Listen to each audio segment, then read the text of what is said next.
and we'll get going. So welcome. Hi, my name's Emily. Welcome to Money Foundations. This is the second time I've led this workshop series. We had so much fun the first time I first led it back in May, and I'm just really excited to be leading it again this fall. And like, I feel like, man, time has flown right by, and the summer has just like evaporated somehow, although it's still very hot today. And I'm like, man, I can't believe it's already time to lead this class again, which is exciting. And so, yeah, we'll dive in. We've got, I said earlier before everyone was logged on, we might only use like about 60 minutes of our 90 minutes today, just a heads up. I mean, I have the whole 90 minutes slotted. So if we have questions, if we want to go the full 90 minutes, that's totally fine. But today is really designed as a little bit more of like a meet and greet. I love to just get to know you all really well. This workshop series is a little bit different than some of the other workshops I've taught if you've done workshops with me in the past. And that there's going to be a lot of workshop time in these sessions. So the intention is that like you're actually going to dig into your personal financials during these sessions, and you're going to have stuff to share and talk about and process with the group. So if you think about it, it's kind of actually a little bit more like a mini coaching program or a mini kind of like mastermind community. And so it's really important to me that I get to know you a little bit more so that I can actually weigh in on some of the things you're going to be sharing over the next couple of weeks. And I just want to get to know your business really well so that I can make more educated and hopefully more useful suggestions as we start to move through this. And also, I think it's just really nice to be able to build community and build trust with one another here on the call. And so my hope and my expectation is that you can make it to all four if you can. And if you can't, it's okay. You can always catch the recording. I'll do my very best to get the recording out within a week of each of these sessions. If you know me, you know email is not my strong suit, but I'm going to yeah, commit to you all here right now that I'm going to do my very best to get that out in a timely manner too, with all of our homework and exercises and all that jazz too. So I'm gonna get us going here. Here's our agenda for today. Like I said, I just want to get to know you. I want to learn a little bit more about you, give you folks some time to, you know, unmute yourselves, share, talk about your business, talk about what your goals are here, why you signed up, why you joined. For those that don't know me, I'll touch a little bit on me. Also, my partner here is Opportunities Credit Union. They're the ones that host this workshop series, so just tell you a little bit about them. And then we'll look at what we're going to be covering over the course of the month. The last time I did this workshop series, we actually had 3 sessions and they were 60 minutes. And we all learned very, very quickly that that was not enough time and that we had way more questions and we needed way more support. So this time we've got 4 90-minute sessions, which I'm really hoping gives us enough space to really dig in and leave folks feeling just confident by the end of these 4 weeks. And then we'll dig in a little bit. Our main focus today is money stories. So just understanding like, how did you learn about money? What's your relationship with money right now? Would you like to change that relationship? Are there aspects of how you relate to money, especially in your business, that aren't working for you, and that we want to address and either heal or mend or redefine? So we'll work on that a little bit. And then we'll talk a little bit about next steps, how to prepare for next week, and go over a little homework, answer any questions you guys have, and then we'll go from there. So I would love to learn a little bit about you and your business. If you feel compelled to unmute yourself and talk, if that's easier, you can do that. If you like the chat box, you can do that. But really what I'd love to learn is, you know, a little bit about your business. So just tell us what kind of business you run, or if you're just starting out and you have a business idea, what's your business idea? Tell us a little bit about where you're located, if you're here in Vermont, where I am, or if you're outside of Vermont. And then tell us what you'd like to learn, either today or over the course of this series. Like, why did you sign up? What felt interesting about this topic for you? So again, feel free to unmute yourself if that feels fun. You can also type in the chat box, whatever feels good for you right now, and I'll give you guys some space.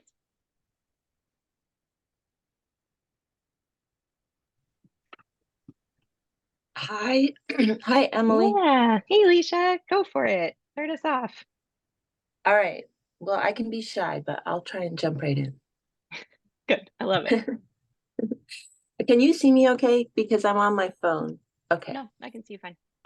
So I'll update you. And so I'm Leisha, and I run a space in the Chase Mill in Burlington, Vermont called Being Body Somatic Arts.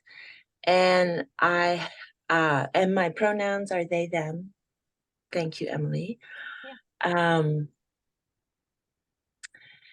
and yeah, how can I say it? It's like, in terms of my business right now, I worked with Emily a lot last year and I still have notes all over my room that I look at occasionally and find of like the depth of writing and that led me into other inquiries and other inquiries. And so I'm in this place of like uh it's like how do I want to say it in a nutshell?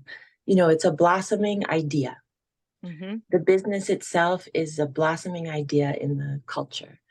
And as a performance artist slash healing place slash collective gathering space. Cool. And of course, that's an unusual thing. And with that comes like tremendous vigor and learning how to assess many things at once. And so, in terms of finances, I actually have been stalling that process up till now.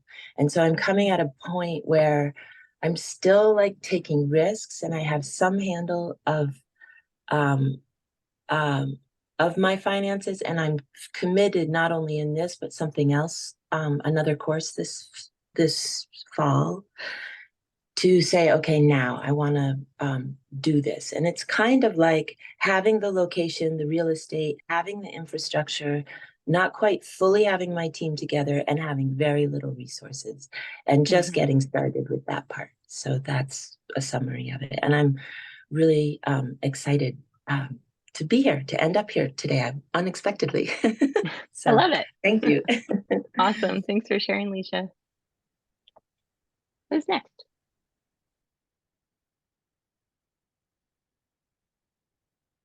I Oh, can go. Oh, oh sorry. yeah. Was somebody else going to go, or was it just us two talking? Okay. Sorry, I Go think for it. it's too long to type out. So, I was, I'm now owner, I guess, of an S corp.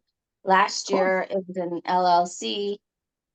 And the year before that, it was a sole proprietorship that was just like under my name, and I was thrust into it by COVID.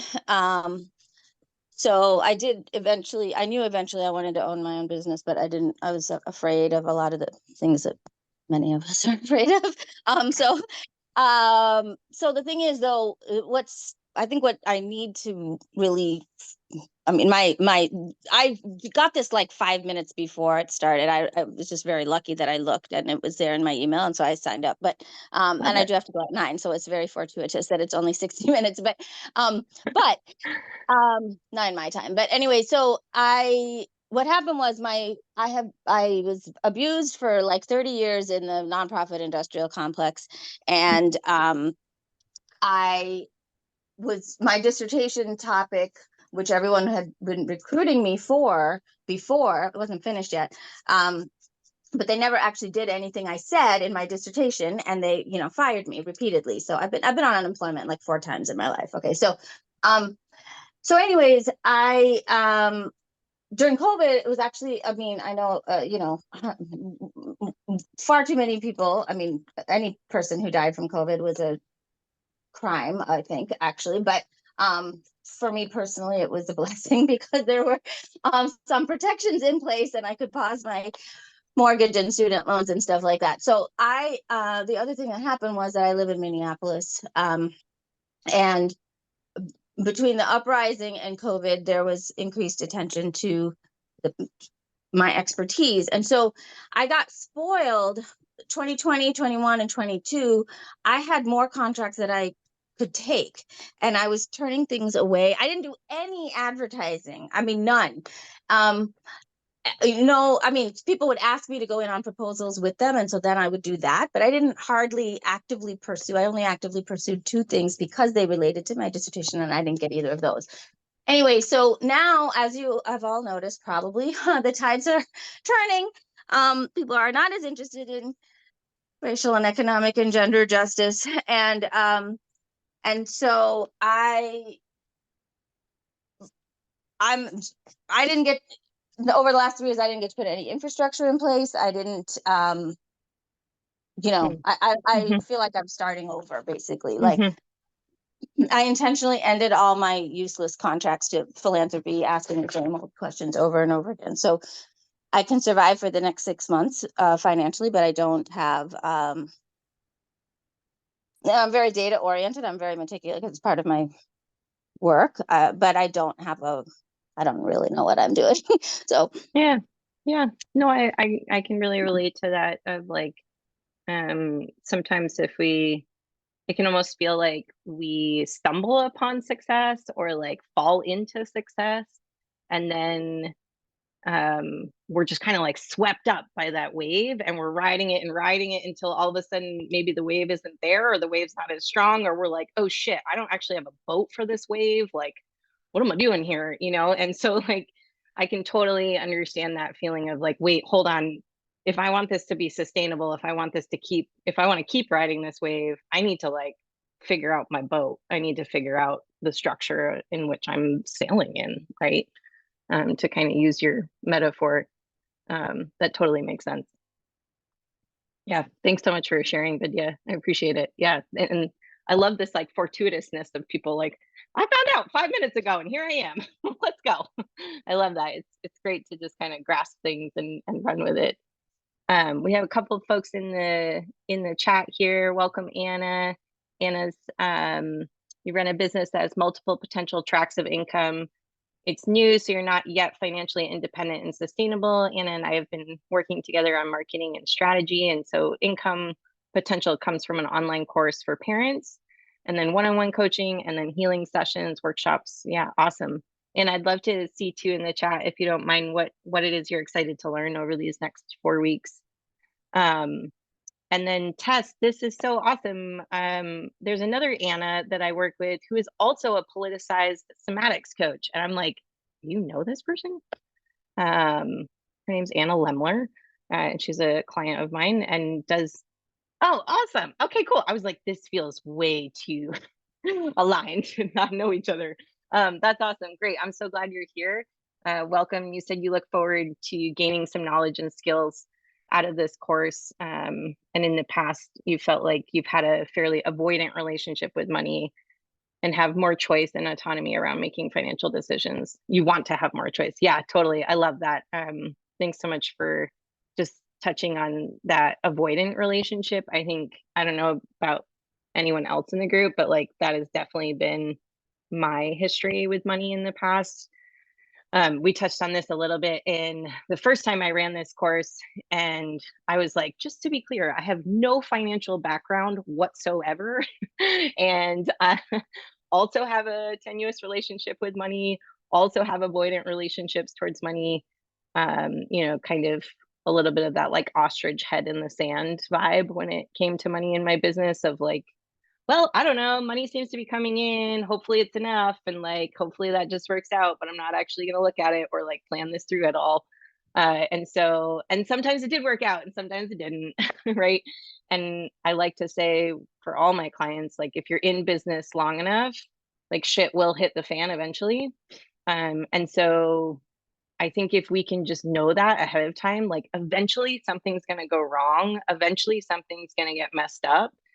Let's just plan for that, right? Like instead of sticking our head in the sand and like hoping we just skate by a little bit, like let's plan for shit going wrong and like let's put some systems into place to catch us when we do fall, because eventually we will. And like that's okay, right? And we'll talk a little bit about how capitalism weaves into this. And I think that's one of the ways that we've been taught, for anyone that identifies with perfectionism, like perfectionism is a tool of capitalism, right? It's to keep us in line, keep us striving for this perfect variant of our business that's not actually possible. And so then we're constantly on this treadmill trying to create perfection.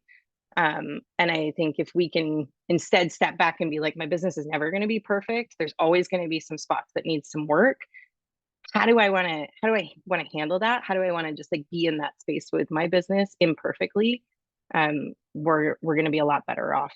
Absolutely. Monica, welcome. Thanks for introducing yourself. You're an acupuncturist and East Asian medicine practitioner. Awesome. I love acupuncture. I've been a fan of acupuncture for many, many years. You mostly see folks one-on-one sessions, but you also teach group classes. Cool. And you're interested in growing into a practitioner clinic potentially. You feel the most wobbly in the finances department, although you're doing it. Awesome. I love that. And so glad you're here. And you also know Anna. Yay. I love Anna. Awesome. Other folks want to introduce themselves. Take a couple more minutes. Yeah, go for it, Carissa. Yeah. Hi, I'm Carissa. Pronouns are she, her, and I am here because I just left my full-time job on Friday. I saw. Congrats! That's so yeah, exciting. thanks. I have no idea what I'm doing. I don't know what I'm doing yet, but that's okay. That's okay. Yep. And I saw your post, Emily, yesterday, and so I ended up here today. Cool. I have done some freelance work with marketing in the past, which I really liked, but I'm kind of feeling like I need to go in a new direction right now, and Nice.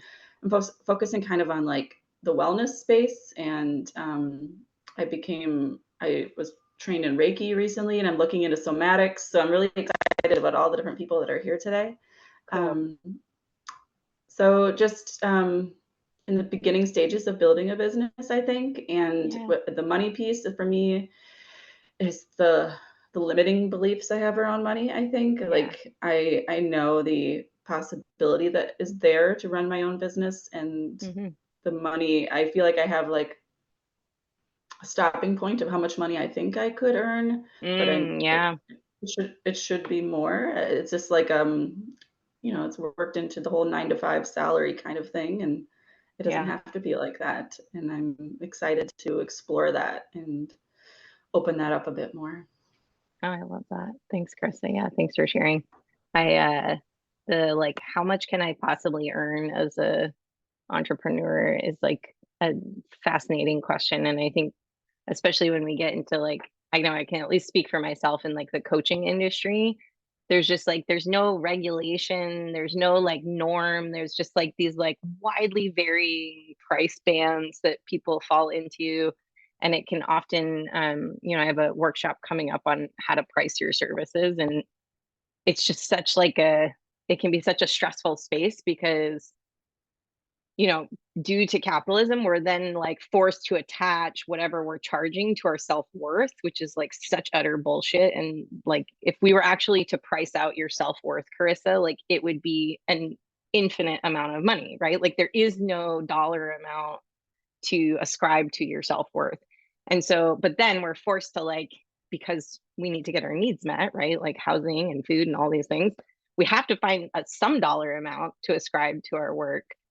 And so it can be really tricky of like, how do I set those dollar amounts in a way that feels good to me inside my body, that's also honoring the people I really want to be serving and working with, that's supporting the community at large and my family, and also is like somehow, at least for me, like resisting capitalism at the same time, right? And so it's like this really conflicting space to be in, and we'll actually talk about that a little bit on a future slide. But just thinking, I encourage you, this is a big part of what we're going to do over these next 4 weeks, is figuring out what are your needs. I think that's the number one question that most of us can gain some clarity around, is like, how much does it actually cost for me to be comfortable? And then how do I make the business, like, how do I set the business up in a way that it can meet those needs, right? My own needs, my family's needs, my community's needs. So we'll talk about that a little bit more. Yeah, thanks, Krista. Lauren, I think you're the only one I haven't heard from. Hi. Hi. Well, I'm Lauren. I own a bar in Milton, Vermont. It's called Arrowhead Lodge. We serve local craft beer, wine, and cider. That's my business. That's where I'm located. I'm most excited to learn, I think mostly about cash flow, and how much to pay myself. We Mhm. opened 5 weeks before COVID. Mhm. And so our financial journey has kind of been like the boat situation. I've related a lot to the boats and the shit hitting the fan. I'm like, yeah, I feel that. You're like, oh, that's me. Yeah, I'm like, where's the fan? So it's been like I know how to organize, like I'm good with budgets and organizing money. Mhm. But it's been very much not my nature, like how we've had to operate so far. After working with Emily last year, I was able to get a grant that I found out through her program. So Great. that has made this year amazing. And it Great. feels really good. But I just want to make sure like we can keep that Yeah, comfort. keep that momentum going. Just got through our worst part of the year. Like June, July, and August are like 3 of our worst months, and they're consecutive. But we got through it. It was amazing. So I just want to like, but I know it's only because I have that hunk Yeah. of a grant. So I just want to make sure I like schedule in ways to get through it next year too. And winter's coming. Winter's not great either. But yeah. That's me. Thanks, Lauren. One of the things we'll touch on in week 3 is cash flow projections. And so my hope for that session is we'll talk a little bit about how to project money coming in throughout like either the next quarter. You'll decide like what time frame you want to look at, but whether it's like the next 3 months, the next 6 months, the next year, what I want you to be able to do is project with reasonable accuracy how much money is going to come into the business. And this does take time, right? Like, so the more years we're in business, the more data points we have to use. And so, like to Lauren's point, Lauren now knows summers aren't great, right? And so in the very beginning, we don't necessarily know where our highs are and lows are, or if there is much variance over the year. But as years go on, right, we're able to collect more and more data. We're able to make more and more educated decisions. And so then not only do we want to be able to create those cash flow projections of understanding how much money is going to be coming in, I also want you to be able to influence those cash flow projections, right? And so if you know, okay, June, July, August are our slowest months, I want us to then be able to come up with a strategy of like, one option would be, how do I want to influence those 3 months to not be as painful as they are? Or B, how do I influence September, October, November, December to make up for those 3 months that are low, right? And so we want to be able to get more adept at pulling those levers at different times throughout the year.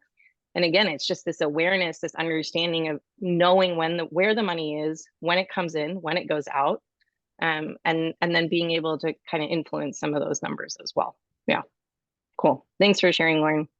Thank you. So real quick, I won't belabor this too much, but I just want to give thanks to Opportunities Credit Union. This is a grant-funded program. We have a federally funded grant that supports all of this business coaching and these sessions, and all of this stuff gets to be offered to our community for free, which is really great. And so, if you're ever curious, Opportunities Credit Union is a truly wonderful credit union here in Burlington. We have a branch in Burlington as well as in Winooski. And they have a lot of really cool loan opportunities for small business owners where you can either have bad credit or no credit and still qualify for a business loan. So if that's something you're ever interested in, if you are in Vermont and you're like, I think I would at least like to learn if I'm a good candidate for a business loan, definitely feel free to reach out anytime. I can pass you off to one of my support people over there, and you can just learn about it. I think just the educational loan can be really useful to know, like when is a good time to take a loan out and when isn't. They'll be really candid with you about that, which can be really helpful. And then a little bit about me. I know we've got some new folks here that I haven't met before. But obviously I'm Emily, and I'm an anti-capitalist business coach. I also do a lot of public speaking. I was recently just accepted into a weatherization and carpentry program, so working on that too. actually starting a second business this fall in carpentry, which I'm really excited about. I do a lot of work with the Clifton Strengths. If you're familiar with that at all, the Clifton Strengths is an assessment that essentially tells you like how you do what you do well. So not necessarily what you do well, but how you actually do the things you are doing well. And I love this tool. I think it can be really helpful for small business owners. And you can keep your eyes out. I occasionally, usually like once a year, I'll do a workshop specifically on Clifton Strengths. But these are mine. Essentially what I love doing is like getting people to take action. I like taking things that are good and making them excellent. I'm not so great at taking things that are not created and making them something. I'm much better at taking something that's already crafted and making it even better. I love strategizing. So if you ever need someone to like get nerdy and talk about where you could take your business over the course of the next year, I'm like definitely that gal. I love communicating, which is why I show up in spaces like this. I like to talk. And I love thinking about the future. It's way easier for me to picture 5 years ahead than it is for me to even remember what I ate yesterday. So I like to think a lot about the future. I like to dream about the future.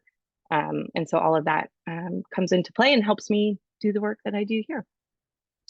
So for a lot of folks, often the question comes up around like, what is anti-capitalist and how does that work out with money?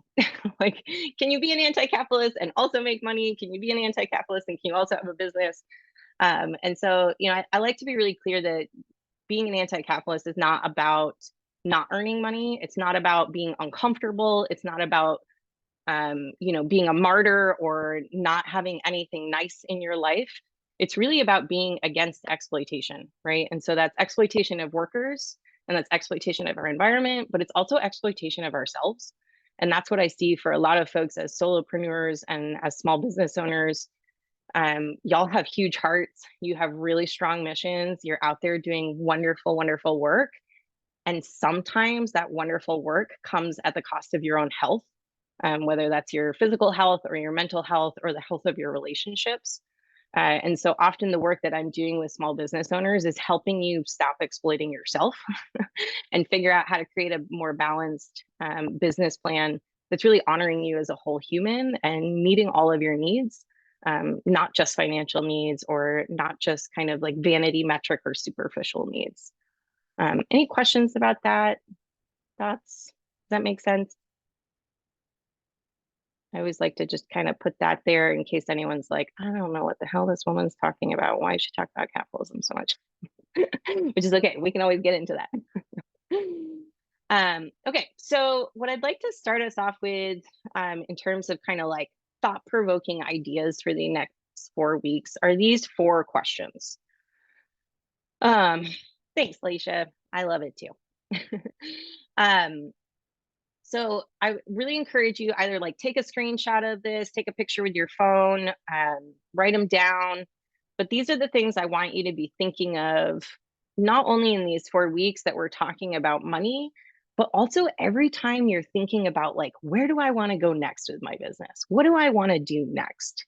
These are the 4 questions that I really want you to run through every single time. So the first one is, where can your business best be in service to the collective? Most of us are not creating businesses that are designed to just serve your own needs or just be independent wealth building, right? I'm guessing if you showed up here, if you are resonating with any of the content I've shared so far, you created a business because you wanted to like offer something to people, right? You wanted to help people in some way. You wanted to be of service to people in some way. And so thinking about where can your business best be in service of your community, right? Like, what does that look like? Where are you uniquely qualified to help? What causes, communities, people, things are you well suited to support? I've found for some folks that kind of like vibe with this anti-capitalist narrative that sometimes we can swing actually a little too far. And we're like, I'm going to help everyone and every single thing. And I stand for every single cause to the point where I'm not even going to pay myself. I'm just going to like, if I have employees, I pay all my employees, but I don't pay myself. If I am part of a community, I donate so much profit to my community that there's nothing left over to meet my own needs. right? Sometimes we can have this pendulum swing a little too far. And so I just want you to be thinking about where am I suited to help? Because it's not everywhere, right? Like you can't help every single human, every single place, and every single platform. So think about like where, if you were to kind of concentrate your efforts, where would they be best suited to show up? And I'd love to hear in the chat, like feel free if things are popping up, if you're thinking of things, like throw them in the chat, share them with us. Let us know what's coming up for you here. Sorry, there's some construction work going on outside, so it's a little loud. I don't know if you can hear it. The second question is, what do you have? So what resources do you have at your disposal right now, right? And this isn't necessarily where you want to be, maybe a year from now or 6 months from now, but like, what do you have right now? What resources do you have? I find this can be a really helpful practice in gratitude of like, what do I have going on right now? What's working right now for me in the business? Do I have time? Do I have access to funds? Do I have certain knowledge? Do I have a physical location? Right? Like what resources do I have at my disposal right now? And again, feel free to share these things in the chat if things are popping up for you. The third question is, what do you need? Right? And this is something we're going to think a lot about over these next 4 weeks. What do you need? What are your personal needs? What are the needs of your business? What are the needs of your family? What are the needs of your community? What do you feel like you need to thrive right now?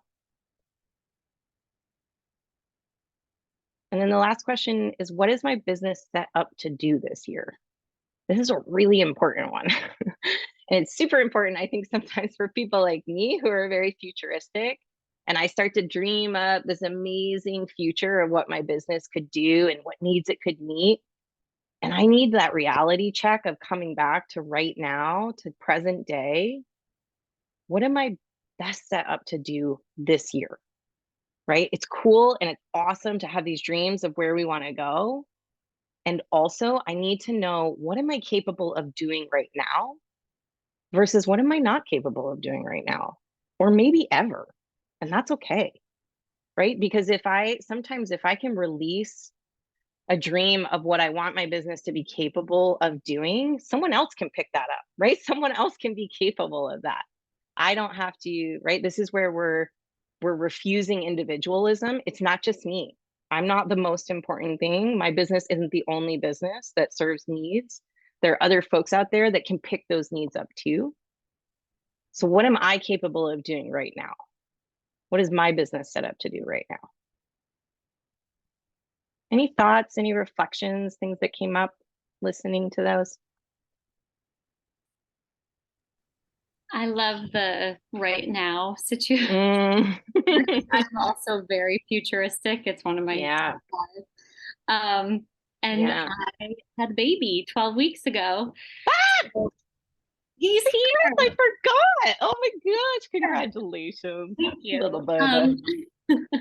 So right now is different. Yeah, my now is business brain different. is still as active and dreamy and like, I want to do this and I want to do that and I want to do this. Yeah. But it's also like right now, it's not the time, but it doesn't mean never. And maybe it does. Like, and I can always be gentler with myself in that of like, okay, just keep thinking, keep dreaming, put that aside for later. But like, what's right now? What are we actually gonna do? So no, I love that. Appreciate that reminder. Postpartum is such a funny space for anyone else that has kids. I'm sure you can relate, where it's like you can sometimes have like this like abundance of time, especially if you're like, for me, I'll speak for myself, like I'll be laying there nursing for like 20 minutes and it's like 20 minutes that my brain can just kind of like dream.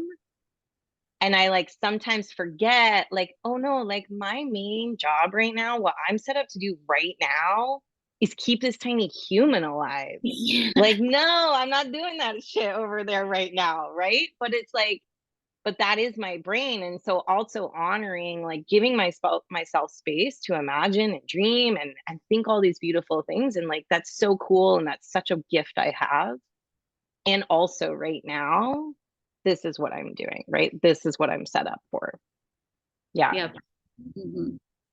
Other reflections, other thoughts?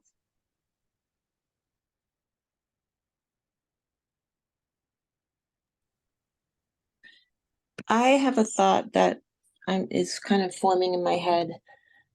You said something like, "It's not just me. Uh, there are others that can pick things up to do." Mm, yeah. And so I'm thinking of like in the instability, finding points of stability through other people, Yeah. and that seems to be part of this anti-capitalist Yeah. perspective of flow and connection.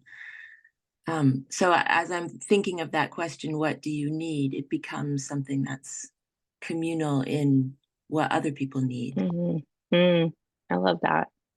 Yeah, to me, like the opposite of capitalism is community, right? Like the Yeah, opposite of like profit first and I got to get what's mine is community, right? Is mhm, like prioritizing communal need, prioritizing our connection. Totally. And part of that yeah, means I don't have to carry everything by myself. Yeah, right. none of us do. Yeah. Totally. So I love that that. feels like a regular ongoing need that I Mhm. work with. Yeah, I love that. Other reflections, maybe one more.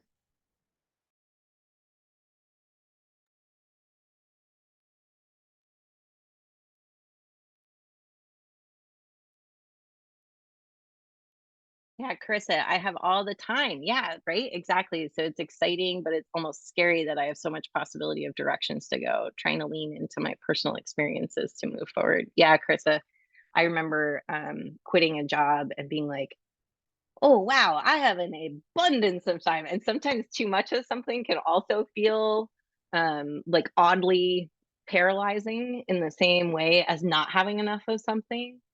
And kind of similar to the sentiment with Lauren around like, I'm not set up to do this now, but it doesn't mean I couldn't be set up to do it later. I encourage you as well of like, just because I have this abundance of time doesn't mean I have to follow every track. It doesn't mean I have to do anything necessarily. Like, right? Like, um, the time just is. And I really, truly, truly believe time cannot be wasted. It can only be spent. And so, and we learn something from every time we spend time, we learn, right? And so just trusting that like you're not wasting any time and all this time that you're exploring is all going to influence and lead into whatever it is you end up creating. Yeah. Thanks for sharing. I love that. Okay, so I'd love for you guys have probably heard this statistic before, but if you write down what your goal is, you increase the likelihood of it happening by 42% simply by writing it down, which is pretty cool. And so what I would love for you to do in the chat now is after, our brains have started to kind of warm up, we've been thinking about some stuff for those last 45 minutes. I'd like you to share with the group in the chat, what are your goals for this month? What do you want to walk away with? What do you want help with? Thinking about what's working and what's not. Tell us after this month, what would you like to walk away with? What is your goal over these next 4 weeks? Let's pick something tangible that we can do, and remembering these questions here. What am I set up to do now? What do I have? What do I need? What is your goal for the next 4 weeks?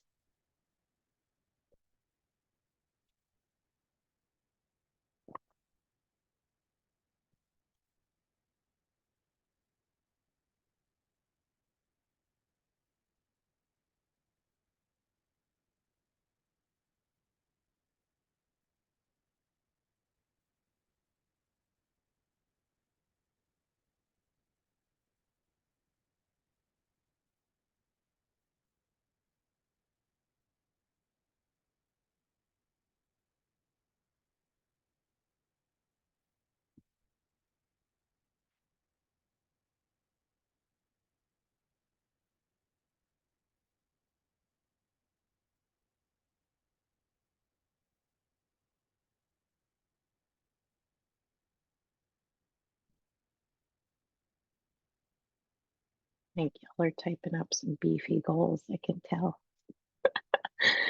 Lauren, you said, my goal for the next 4 weeks is to gain the knowledge and confidence that will allow me to create a budget and plan for the rest of 2023 so I can comfortably take care of the needs of myself, my family, and community. I love that.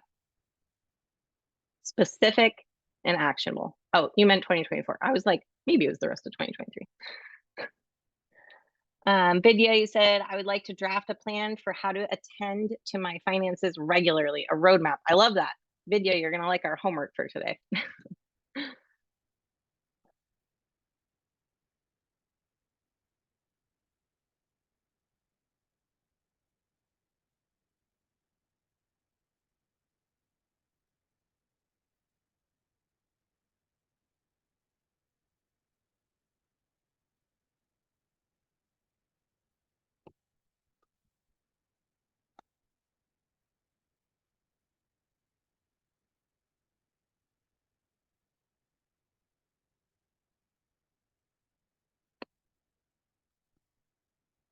Anna, you said your goal is to have a clear plan for the rest of the year and an outline for next year, using all your skills and mapping out all the various opportunities as well as the time it takes to do outreach, market, etc. Cool. I love that. Yep, that sounds great. This is Anna is speaking about something that reminds me, like, the more we're in business, but like the longer we're in business, the quicker we become able to identify how long certain projects and goals will take. And it's something I really encourage you to pay attention to is, like, on average, how long does it take me to execute on X or Y or Z, whatever it is? Because the more you can start to get kind of an internal clock of how long these types of projects take, whether it's setting up a budget or drafting a plan for your finances or making an outline for next year of like the projects you want to take on, as soon as you can start to have a better internal sense of how long those things take, you're going to be like more apt to do them, and B, you'll be faster at completing them. And C, actually, I'll add, you'll stop taking on too many things, which is, like, I think the Achilles heel of almost every single entrepreneur is we are overly ambitious and overly optimistic of how much we can get done in a certain amount of time, which is part of what makes us amazing. But it's also part of what gets us really frustrated because we're like, shit, I thought I could do X, Y, and Z all in 30 days, but really it took me 60 days. And so the sooner you can get a good gauge of like how long it takes you to complete tasks, the better you're going to be at lining these things up and getting them done. And it's also helpful, like this morning, I needed to send this email out to remind folks of the session today. And I was like, oh, I'm not going to have time to do that. And then I was like, you can write an email in 5 minutes. I've seen you do it. I know you can do it. And so then I sat there while brushing my teeth, typed out the email in 5 minutes, and it was sent. And so that's what we need is like opportunities to see exactly how long tasks take, and then to be reminded of how long they take so that we can continue to execute on them. Yeah. Huh. Well, there you go. Thanks, Anna. Chris A, you said, my goal is to start the structure of a business that's in alignment with how I live, that supports my family money-wise and in a way that feels good, thinking about my skill sets and values and how to bring them together. I love that. All right. Continue typing on your goals. I really do want you to put them in here. Take a second to think it through. I'm going to keep moving us through a couple of slides here because I want to give us some time to talk about money stories. Okay, and then the last thing I want you to think about when you're writing up these goals and you're noodling on them is considering your strengths. We won't dive into the Clifton strengths in this session, but just thinking about, most of you probably intuitively know things that are easy for you and things that are hard for you. And what I want you to be thinking about with these goals is, how do I apply the things I inherently do easily and well to these goals, right? And so, for instance, I'm just going to pick on Lauren here. If we know Lauren loves thinking about the future, I want to give her space to dream up future scenarios for the business, because that's going to feel fun. It's going to feel easy. And it's also, then we can kind of like tack the budget on to that task so that she's going to be more apt to do it and it's going to feel a little more flowy and more fun. So for instance, let's say Lauren actually really loved thinking about the past. When Lauren was setting up her budget and her plan for 2024, I'd actually want her to do a lot of reflecting on past data and past numbers, because that's what's going to energize Lauren to do the budget. Does that make sense? So just thinking about the spaces that feel really fun and easy to you in the business, and let's see if we can align those goals with that. So you're not picking goals that you're going to struggle through, or you're going to have to drag yourself through, or it's going to feel like you need a nap every time you're working on that goal. Let's see if we can kind of align them in a way that feels easy for you. Awesome. Leisha, you said my goal is to have more and refreshed fun tracking money by the end of the month. I love that. And we're going to talk a little bit about that as we get into our homework for today. So I just wanted to give you a little lay of the land of where we're going, excuse me, over the next 4 weeks. So today, we'll talk a little bit in the next slide about our money stories and just thinking about past narratives around money and how we might want to shift those and change those moving forward. Next week, we're going to dive into 4 different common reports that you might be interested in creating or might lend some information for you. What I learned from the last series that we did for Money Foundations was that not all of these reports were important to all humans in the group. And so what I'd really like to consider as an invitation for next week, I'm going to walk you through a profit and loss sheet, a budget, a cash flow projection, which we're going to dive more into in week 3. I'm just going to kind of highlight what it is, and a balance sheet. And I think what would be probably most useful to you during these 4 weeks, since we do have a limited amount of time, is to look at one of the 4, to figure out which of these 4 is going to be most useful to me. I'm actually going to engage with it. I'm going to use it. And I'll walk you through the difference between the 4 and why you might want one over the other. But instead of trying to tackle all 4 and make all 4 of them make sense for you, what I'm going to encourage you doing, and if you are someone who likes to do a little research or do some Googling, or you want some extra homework this week, just read about these. Read about a profit and loss sheet, read about a budget, read about cash flow projections, and read about balance sheets. And just see what they're used for over the next week, if that feels useful. If not, you can just wait until our session. And what I'm going to do is next session, I'm going to ask you to come up with one of these, and you're going to present it to us at the beginning of week 3. Okay, you're going to share it with us, assuming you're comfortable sharing your finances, and we'll talk about it. We'll just figure out, what did you learn? How is this useful? How is this going to influence some of your decisions? And then week 3, we'll look explicitly at cash flow projections and how we might want to influence some of those. And then in week 4, we'll go through a 6-step process to figure out how to pay yourself. How much are you going to pay yourself? If you can't pay yourself yet, when will you be able to start paying yourself? And then some goals around that. So like over the next year, I'd like to increase my owner pay by 5% or 10% or 20%, whatever it is.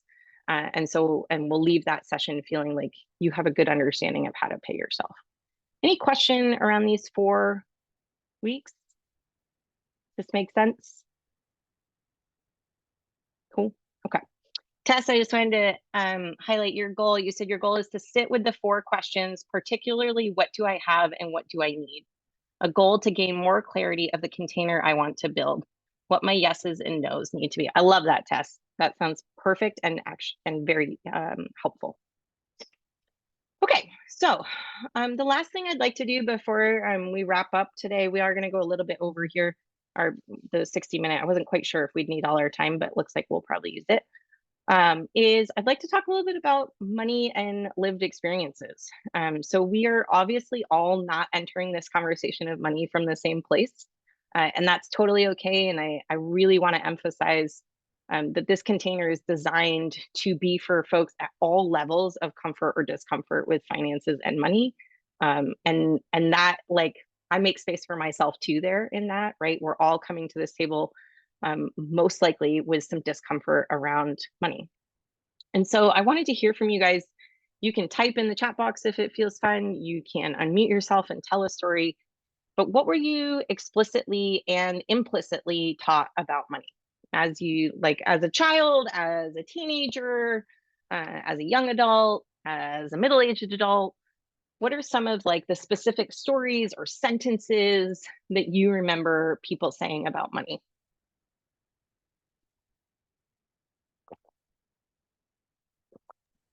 I can start if that Mhm. helps. Mhm. So I grew up, my dad is like very old school Italian. So like everything is cash and debt is bad. Okay. Like he's Okay. never used a debit card. Like he just, this is my life. My mom, I used to have to get home from school and hide her credit card bills, go get Oh, the mail. So I have this very like deep rooted, like credit is really, really bad. Um, I've been working through that. Like, yep. my husband comes from a very like, let's do whatever. Let's get it. And so we're very opposite Yeah. in our financial mindsets. Yeah. Which has been good because it has opened me up a little bit, but sometimes I still get tugged back into like, if you Yeah. don't have it, you can't get it, like all of that. Yeah. So that's what I work with a little bit, but I have seen and learned like, you know, our business loan gave us our business and now our livelihood, and that's great. Yeah. Like credit Yeah. and debt can be a wonderful thing. Yep. But a balance of it is healthy for me because I can panic. Yeah. So Yeah. yeah, I think that's like one pretty solid example. Yeah. Yeah. So debt is bad and cash is king. Yeah, And yeah, don't go into debt. Don't, don't like, do just that. if you don't have the money, then you don't buy the thing. Yep. Okay. Yep. What else? I'd like to jump in because I feel like I'm Yeah. living right at the edge of my money story right now. You're like, I am on the precipice of my money story. Yeah, and it's kind of scary and exhausting. And so like first, the avoidance thing is really alive for me. That was definitely my mom's MO. It was like if there was money, we just spent it. We had a good time. And then when no money, we just didn't talk about it. And there was like no plan. You know, very unpredictable, a lot of chaos. Yeah. And then like the way I think I internalize that, oh, and then there's another edge, which is the edge that like wealth is like for like snobby people or something. Yep. Like to be like cool and down to earth and fun loving, you just have to like live in that edge. You gotta be poor. Yeah. Yeah. And so Yep. so also like the concept of serving people who have wealth is an edge we're at right now, because it's like I want to you know, I want to have a business where I can both serve people with wealth and like bring the gifts that I have to share to folks of all different economic places by having the financial security I need to then also be able to like step into spaces where I can be really generous with my skills and offerings. And that's this other edge, which is that I began my career as an early educator. It's kind of packed with a bunch of like martyrism because it's a caregiving profession. So it was like, you know, even my professors in college when I was 18 years old told me, you're not getting into this career for the money, you're doing this for the children, right? That was like this.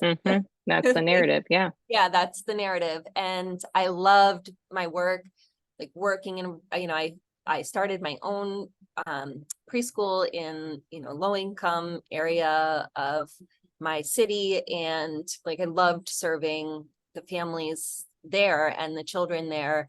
And I was like very proud of the fact that I set my rates like the lowest out of anyone. So it was like accessible to the most people, right? And so then where the real edge here is that I lived in poverty while I did that, right? Like I really struggled to serve my own family. And so then I had to leave the job that I loved to take a job where I made money, but I like it was sucking the life out of me. And I really connected with the person who talked about, the nonprofit industrial complex, because that I Mhm. spent another 10-year career doing that work, where if you weren't dying, you weren't working hard enough. But they paid me a great salary and I had good benefits, and like my family, financially thrived, where we didn't really like emotionally or spiritually thrive. Mhm. And so, just to wrap it up, my strengths are that I love meeting new people, that I accept others, and I have awareness of people who are left out and make an effort to include them. I have an enthusiasm that's contagious. I have a faith between the links of all things, connectedness, and empathy as my fifth strength. And I have a big story that those are things that like will not make money. Yeah. So Right. I feel like right there, like I want to use those strengths because that makes me happy and feel alive. And I want to be out there doing work that I love to do and serving children and families. And like, I really want to be able to take my family on vacation, like more than just Yeah. the bills at the end of every paycheck. Yeah. Ugh, thanks so much for sharing, Anna. Yeah. Those are Thanks. some big ones. Other folks.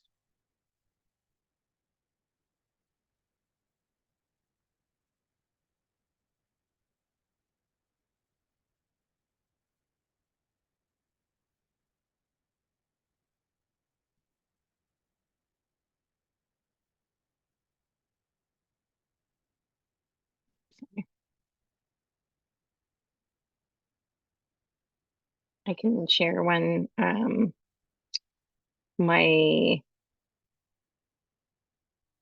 partner and I noticed were kind of reliving my parents' like relationship with money. And it has been something that we've been like really actively trying. My partner is in charge of the money. I am like subjected to whatever he says is the budget, right? And like that's how my parents would live out their relationship with money. And my mom would constantly overspend, and my dad would constantly, criticize her for overspending. And it just like went back and forth over and over and over again. And, about a year ago, both my partner and I were like, we don't want to live this way. Like, we really don't want our relationship to be like this. We don't want to replicate and his parents had the same relationship with money. Like, dad dictated budget, mom spent all the money. And for anyone else that's a caregiver, I also noticed there was I love, Anna, what you were saying, another edge. Another edge that was coming up for me was that like I'm in charge of buying all the kids' clothing, of doing all the meal planning. Um, I'm in charge of like making our home a home, right? Like if like a rug needs to be replaced, or we need to buy new bed sheets, or right, like all of those home things, I'm also in charge of that. And because I like to, right, like I enjoy those things. I love dressing my children. To me it's fun, right? And but then it looks like I'm doing all the spending, but really it's just I'm responsible for the family's spending. And so that was something that we've had to really kind of parse apart for us in our relationship, was like kind of redefining like labor in our household in some ways has been really interesting for us. And that like because that we had gotten into this like Matt, my partner, would be like, yeah, Emily, I make the money and Emily spends it all. It had like gotten into this trope. And I was like, well, Emily spends it all on the family. Like, not Emily spends it all. Like, Emily went out and bought a Hummer, or Emily went to Bermuda by herself. Like, like what the fuck? Like, Emily spent it all on organic local food and, you know, and filling the gas tank on the van. Like, that's what Emily spent it on. And so it's really required us to also step back and just redefine like the language we're using with each other and how we talk to each other about money. And then also sometimes like I'll actually delegate purchasing things to my partner. I'd be like, I need you to go get new sheets, or I need you to go do the meal planning this week. And for him, it's like a reality check of like, oh, fuck, right. A, that's a lot of work doing those things. And B, those things cost money. And now I'm like more acutely aware of how much money those things cost. So sometimes just like shifting up who's spending the money has been helpful too in our household. Yeah, Anna, you said you can totally relate to that. And as you're building your business, your partner has had to pick up some slack around the family spending. And he is like, this is a lot. Yeah, exactly. Yeah, I know. I was doing all the grocery shopping and my partner was like, why are you spending so much money? And I was like, you go do the grocery shopping. And he went into the grocery shopping and he was like, it's the exact same price. And I was like, uh-huh. I was like, I'm not doing anything funky. Like, this is how much food costs. So I agree. I think it's like helpful for us to like sometimes also push against, money is not just like money itself is an inanimate object with no moral value, but it's our relationships to money and our relationships to one another that have all sorts of layers of like patriarchy and white supremacy and all sorts of shit like muddled into there. And so I think part of this is also teasing that out. And it does relate to our business, right? Like it does influence how we're spending money there. Yeah. Oh yeah, Anna, it's a good reminder of like, if he's mad, it's not necessarily, Anna said he came home from City Market the other day, which is our local co-op. And I had to be careful not to feel like he was mad at me. Yeah, absolutely. Yep. So looking forward, I'd love to hear a little bit about like, what do you want your relationship? And I know some of you touched on this just a little bit, but if we could be a little more explicit, either in the chat or unmuting yourself, what do you want your relationship to money to look like? How do you want to feel about your ability to make money? Yeah, when you think about where the business is going, where does money come into play? What does that look like? How does that feel? Oh my God, it's getting very hot, by the way. I'm like, I'm gonna have to turn the AC on.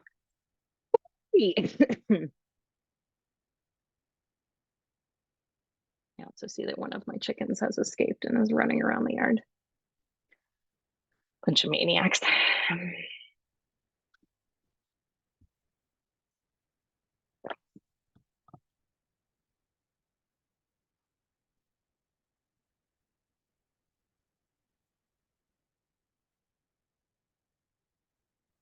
While you guys are typing, I'll share one for me that I've been thinking about. I want to be able to feel like my business is sustainable for the long term when it comes to money. Like I don't want to feel, and it's gotten way better. I've been in business for a little over 5 years, and I remember the first couple of years, every quarter, I was like, will there be a business next quarter? Like that was a constant question. I was like, I'm getting sick of that question. And that's something that I'm always striving towards, is like, not that I can't change the business or build a different business or do something completely different if I wanted to, but like, I want more confidence that the business will exist next year. Like the only reason the business will stop existing is because I chose to stop existing it, not because I ran out of money or couldn't make enough money.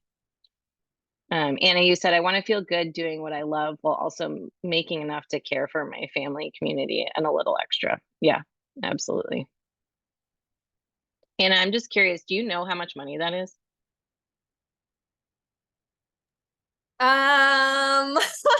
Maybe that's a really good goal for the Yeah. next couple of weeks. I think that Yeah. that's exactly what I need to hone in on. So this I guess there's not as many people still here, but I did already take at least 1 or 2 of these the last time you ran it.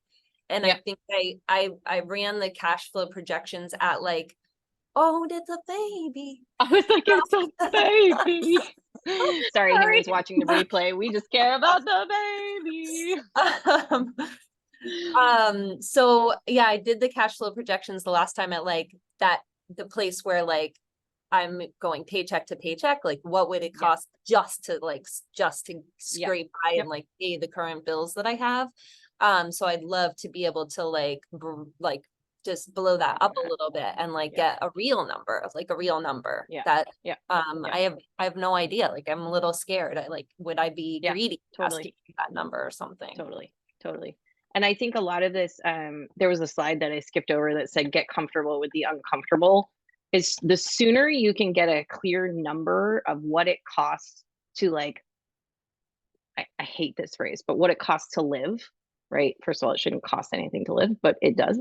And so as soon as you can get a clearer number of what it costs to live plus some extra, the sooner we can normalize that number in your brain and start to actually work towards it. But what happens is we avoid figuring out what that number is. And then we're like, or it's greedy to have that number, or I could never get that number, or like we just like, we need the actual tangible data so that we can start to normalize the data for ourselves. And then we can start to build a plan to actually reach that data. And for me, it was, I still, like right now, I pay myself $4,000 a month. I need to be paying myself $5,000 a month. And I'm like, $5,000 is so much money. I don't want to pay myself that much. That's insane. And then I'm like, but it's not insane. Like it's like, you know, it's $3,000 a month for childcare. It's like, I don't know, $1,700 a month for our mortgage. It's the car is $500 a month, right? Like it's the shit's there. Like the food is a couple $1,000s. Like it's, you know, it's there. And so, but it's the sooner I can start to sit with that number, the sooner I can start to normalize it for like my nervous system. And then I can start to put things into place to like, okay, how do we actually reach $5,000? Right? What does that look like? What changes, what needs to change in the business in order for me to get there? Yeah. Okay. All right. So your number one homework assignment this week, you have a couple other like extra things you can do if you want, but you don't have to. At the very least, I want you to set a routine of when you're going to look at your money. And so that can be weekly, it can be bi-weekly, or it can be monthly. It's important to pick a frequency that is not going to cause more anxiety, right? This should actually be alleviating anxiety by increasing awareness and increasing understanding. That being said, for some folks, I will just preface, for some folks, if they look at their numbers weekly, they become a little neurotic and fixated. So I prefer, Lauren's like, hello, my name is Lauren. So I prefer, for me, it's monthly. Monthly works well for me. I don't need to be more on top of it than monthly. It does depend on your business. For some businesses, there's like either more fluctuations or more volatility, or like you just need to have a better grasp on it. So that's where bi-weekly could be useful. But what I want is for you to come next week and you're going to tell everyone the day of the week, the time, and the frequency, and for how long you're going to be sitting there looking at your money. Ideally, you have some sort of ritual around this. So I'm going to make a cup of tea. I want to know what type of tea. I'm going to sit in X place. I want to know where you're sitting, right? Like I want you to like really paint the picture of what this money date looks like for you, what the frequency is, when it is, and then I want it scheduled into the calendar. Okay? Does that make sense? Okay, so that's our homework. And then I just like to say, because I think sometimes when we get into these kind of coaching containers where I'm talking and you're listening, it can get really easy to feel like you have to do it exactly the way I'm saying, and that there's only one right way to do it. And that is utter bullshit. There are a million different ways to do these things. And so what I'm doing is trying to offer one way to do this, to go about this. But really what I want you to pick is something that's going to be fun. So if that's 50% of what I'm saying, if it's 125% of what I'm saying, like whatever is going to work for you, like let's make this yours in some way. You don't need to replicate the way I do it. Does that make sense? Yeah, cool. Okay. It's always important that you're like critically thinking, even when it's someone that you enjoy and love and respect. We still want to be critically thinking about what they're saying, myself included. And then also, you know, making this yours so that you're actually going to stick with it. Okay. Any questions? Anything coming up for you before we part today? I'm giving you back 15 minutes. Look at that. I'm like, I just want to see the baby. I'm like, I'm going to stop recording and then can I see the baby? Oh, okay, cool. I'm like, I'm not going to make you put your baby's face on a recording. Where else? I don't. Like, whatever. Any questions though, before we wrap up? Good. Carissa, Alicia, you feel good? Okay. I'm so glad that you were here too, Alicia. It's so nice to be in community with you again. Carissa feels great. Awesome. Okay, cool. All of you that are still on here know exactly where to find me, but if you have any questions, feel free to reach out, email me, and we will gather next week at 9. We will definitely use the full 90 minutes moving forward, just so you know, because once we get into the financial stuff, it takes a little bit more space. Okay, I'm gonna stop there. And